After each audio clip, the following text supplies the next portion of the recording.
La proposition du président américain Donald Trump d'imposer des droits de douane de 100% sur les semi-conducteurs importés s'inscrit dans le cadre d'une initiative plus large visant à ramener la fabrication de puces électroniques sur le territoire américain. Cependant, elle suscite également des inquiétudes au cœur du secteur technologique asiatique. À l'heure actuelle, les droits de douane proposés ne s'appliqueraient pas aux entreprises produisant déjà aux États-Unis, ni à celles s'engageant à implanter des sites de production sur le sol américain. Mais le président Trump a aussi mis en garde les entreprises qui ne respecteraient pas ces engagements, puisqu'elles pourraient tout de même être sanctionnées. En Corée du Sud, les responsables ont réagi rapidement.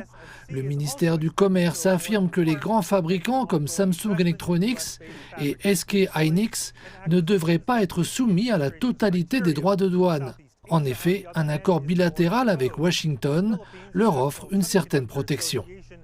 Le géant des puces électroniques TSMC devrait par ailleurs échapper au pire grâce à ses investissements continus dans des installations de fabrication basées aux États-Unis et à des acquisitions répondant aux critères gouvernementaux.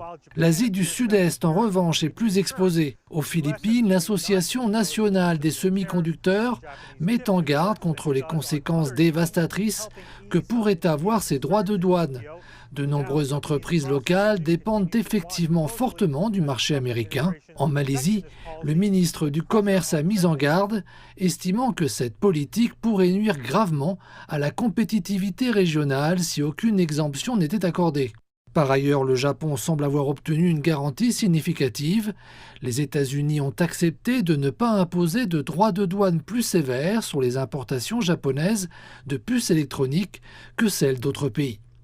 Cette annonce a contribué à apaiser certaines inquiétudes immédiates à Tokyo. Dans l'immédiat, les entreprises de la région continuent de suivre la situation de près, comme les politiques protectionnistes de l'administration Trump poussent en effet les fabricants de puces électroniques à localiser leur production aux États-Unis.